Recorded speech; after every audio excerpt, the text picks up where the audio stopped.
안녕하세요. 10월 10일입니다. 표를 먼저 한번 보시면 지난달 즉 9월에 서울 아파트 거래량이 2,577건으로 집계된 걸 볼 수 있습니다. 이는 지난 6월에 15,590건에 비하면은 이거 16%에 불과합니다. 무려 84% 급감한 것이 사실이죠. 그래서 이런 거래 절벽 현상이 얼마나 지속될지, 이것이 아파트 가격 하락으로 연결될지 이걸 한번 살펴보려고 합니다. 우선 중요한 사실, 팩트 두 가지를 정리를 하려고 합니다. 2006년 1월부터 금년 9월까지 한 15년 9개월 동안 서울의 아파트 거래량 월별로 제가 엑셀 파일로 쭉 저장을 하고 있습니다. 매월 업데이트를 하고 있는데 이거 과거의 거래 절벽 현상 좀 자세히 분석을 했습니다.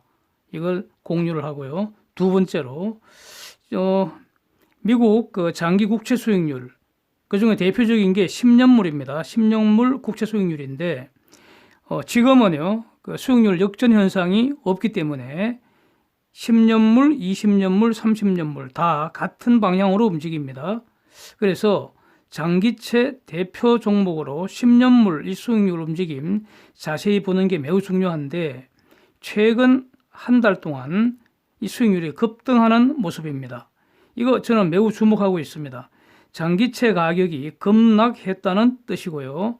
만약 앞으로 장기채 수익률 상승이 지속된다면 그러면 장기채 가격의 추가 폭락도 예견되는 그런 상황입니다. 무슨 뜻입니까 이게?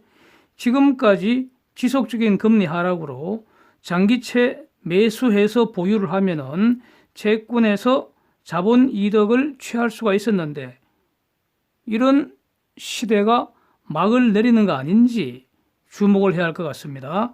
시장의 판이 확 변하는 것인지 예의주시해야 할 것 같습니다. 그래서 이제 국채 수익률부터 이게 판을 흔드는 중요한 변수가 될 수 있기 때문에 이것부터 먼저 이제 말씀을 드리는 것인데 잘 아시는 바와 같이 미국 연준 즉 페드가 기준금리를 0% 근방에서 적어도 23년까지 유지할 거다 이렇게 여러 차례 밝히고 있습니다. 따라서 단기 금리는 오를 수가 없습니다. 그래서 단기 금리는 상대적으로 매우 안정적입니다. 큰 변화가 없죠. 그런데 장기 금리는 장기 기대 인플레이션의 영향을 주로 받습니다.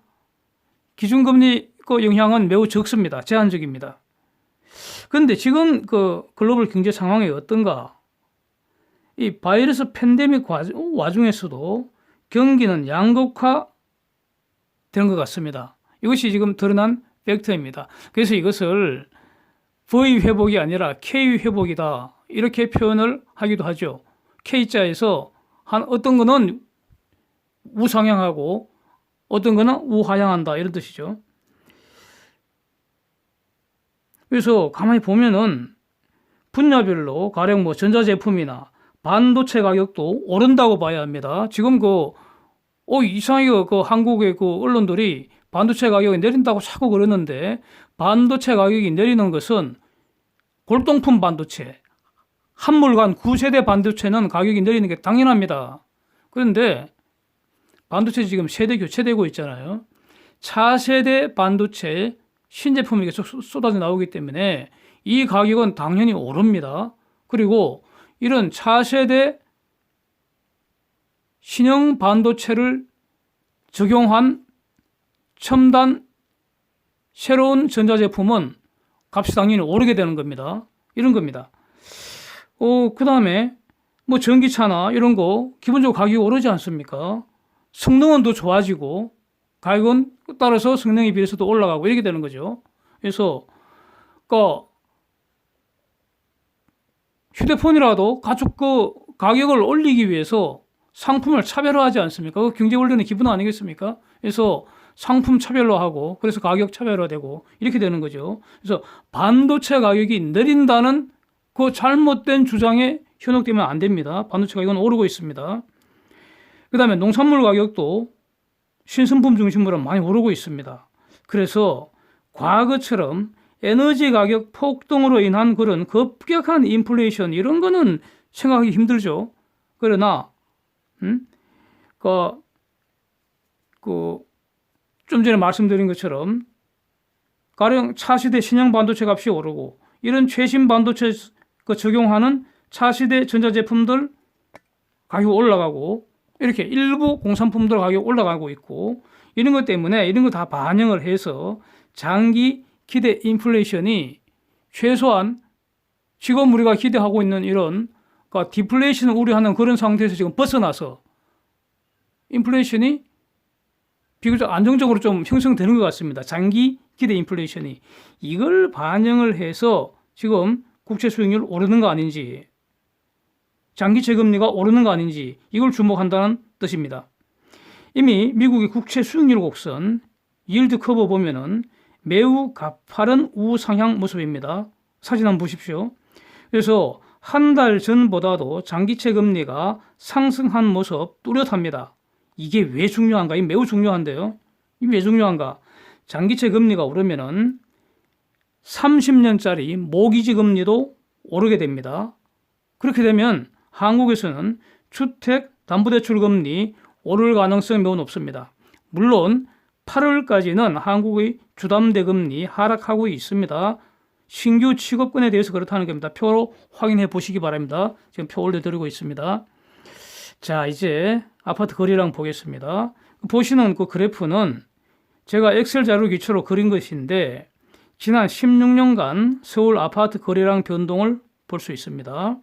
그래서 16년치 하니까 너무 세밀해서 또 기간을 좀 최근 기간을 하나 더 그렸습니다. 다 한번 보시기 바랍니다. 그 다음에 6개월 이동 평균치 6 months moving average는 제가 엑셀로 계산을 한 것입니다. 그래서 이걸 가지고 가령 쭉 추세를 한번 보시면은 서울 아파트가 매월 한 10,000건 이상 거래된다. 이런 경우에는 매우 거래가 활발한 케이스이고요. 월 한 3,000건 밑으로 내려갔다. 이런 거는 거래 절벽이라고 분류를 할 수 있을 것 같습니다. 그래서 제가 이렇게 분류했습니다. 그랬더니 지금 우리가 관찰되는 사실은 2012년까지는 대략 2년 주기로 하절기 전후로, 하절기라는 게 7, 8월 이게 아닙니까? 6, 7, 8. 그래서 하절기 전후로 한 3 내지 5개월 정도 거래 절벽 현상이 있었습니다. 이게 반복이 됐습니다. 대략 한 2년 주기로. 그러다가 2013년부터 2018년까지 거의 6년간을 거래 절벽이 없었어요. 아주 호황이었습니다, 이때. 그래서 2018년 11월부터 2019년 3월까지 5개월가량 다시 한번 거래 절벽이 있었고요. 그래서 2019년 4월부터 다시 거래가 폭증하기 시작해서 금년 6월까지 계속됐죠. 그래서 금년 6월에 15,590건이 거래된 게 이게 사상 세 번째 대량 거래인 것 같습니다. 참고로 2006년 10월에 19,798건, 이게 사상 최고치 같고요. 같은 11월 달에 15,751건 거래된 게 사상 두 번째 대량 거래입니다. 그러고 나서 금년 6월에 거래가 폭발한 다음에 9월에는 1,657건으로 팍 줄었고요. 8월에는 4,969건으로 뚝 떨어지고 드디어 9월에 2,577건으로 줄었다는 겁니다. 그래서 이 9월부터 다시 거래 절벽이 시작되는 거 아닌지 당연히 주목을 해야 하는 거죠. 과거 2, 3년 주기를 적용한다고 해도 한 3개월 내지 5개월의 그 거래 절벽은 늘 있어 왔던 겁니다.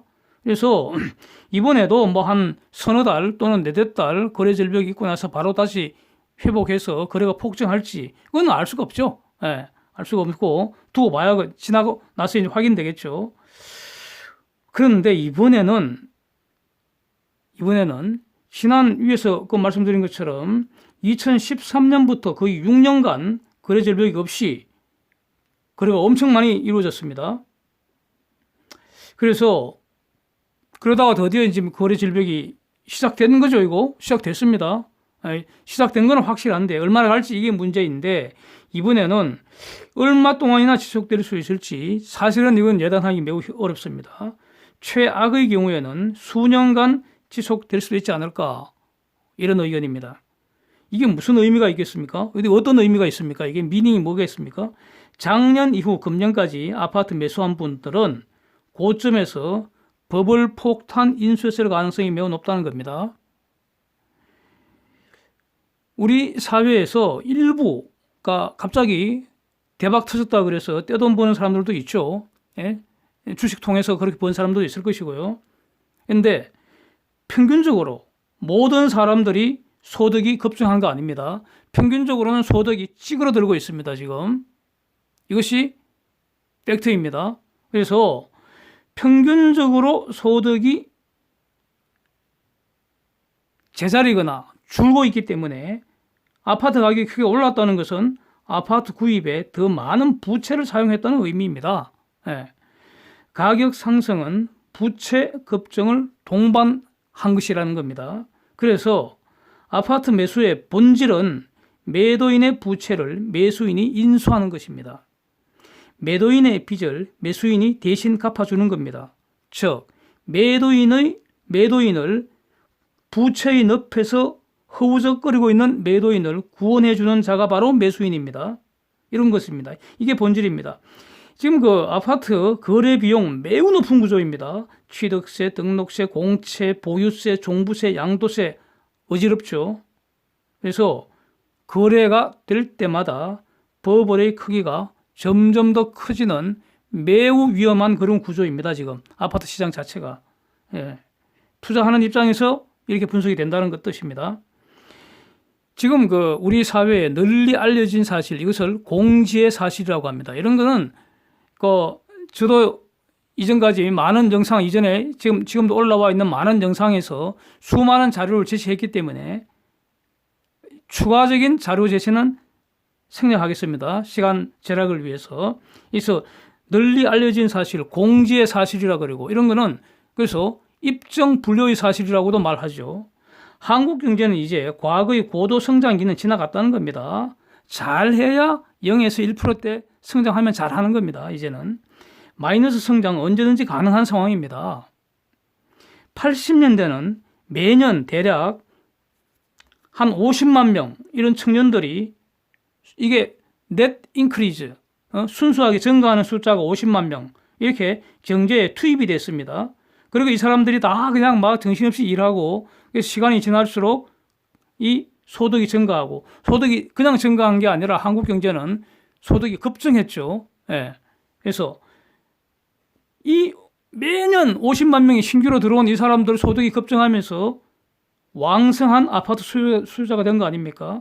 근데 지금은 정반대 상황입니다.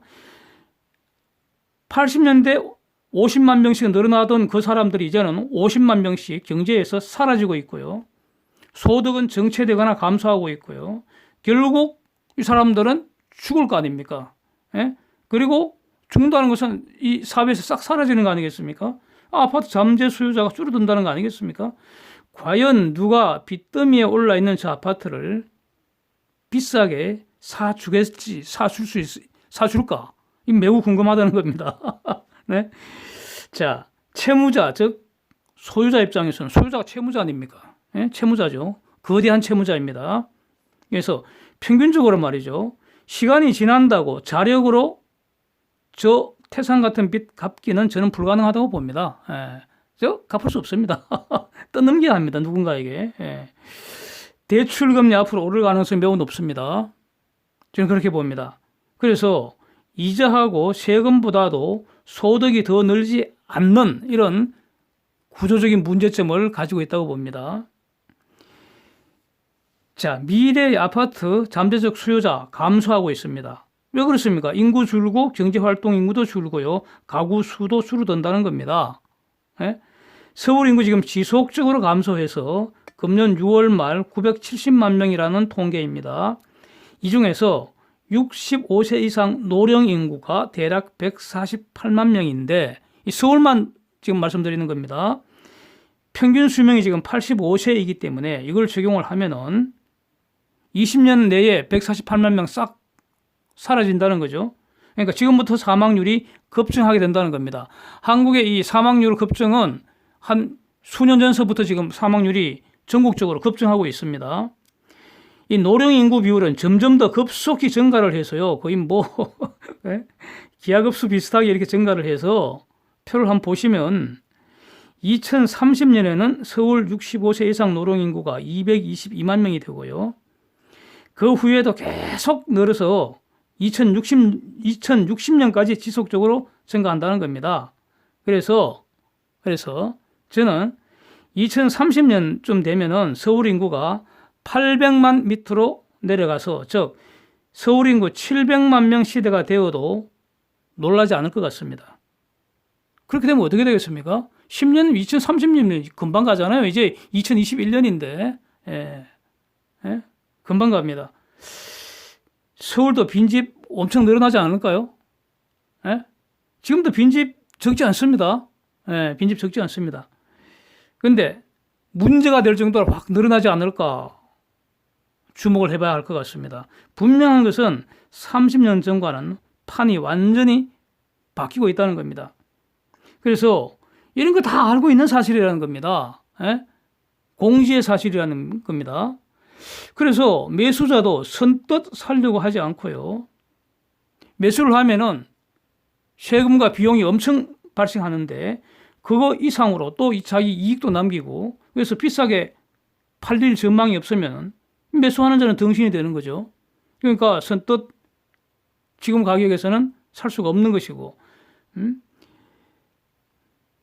문제는 이제 그 소유자 입장에서는 소유에 따르는 모든 비용을 임차인에게 용이하게 전가할 수 있을 것인가? 과거에는 이것이 용이했죠. 아주 쉬웠습니다.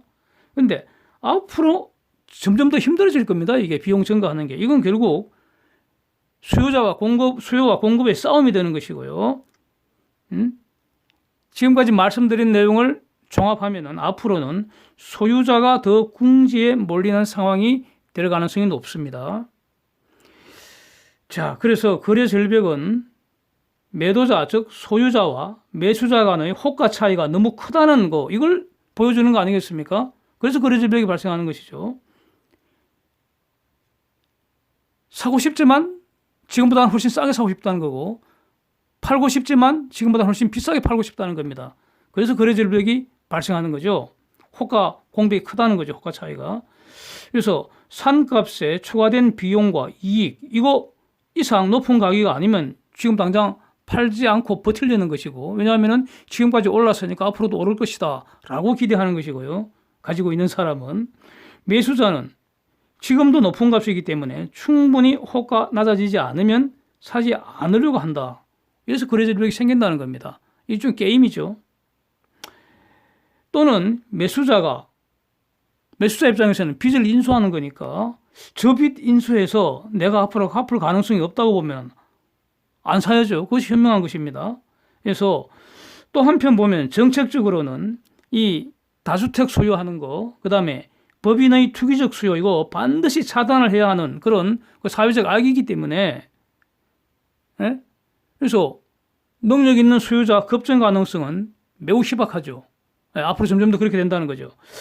그래서 지금 이런 분석 쭉 종합하면은 저는 이렇게 정리를 합니다.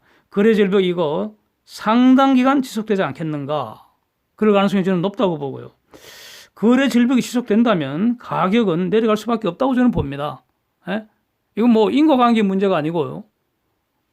거래 낮으면 가격 내려가죠. 이게 상관관계가 매우 높죠, 이때는. 그래서 이제 또 참고할 수 있는 그 내용은요, 가계의 주택담보대출, 또 신용대출, 그 잔액이 급증하고 있다는 사실. 그 다음에 이제 전세보증금 보정해주는 서울보증보험, 전세보증보험 대위 변제한 한 건이 지금 급증하고 있다는 이런 기사 내용들 참고 한번 해보시기 바랍니다. 지금 기사 내용 올려드리겠습니다. 이상입니다. 함께해 주셔서 감사드립니다.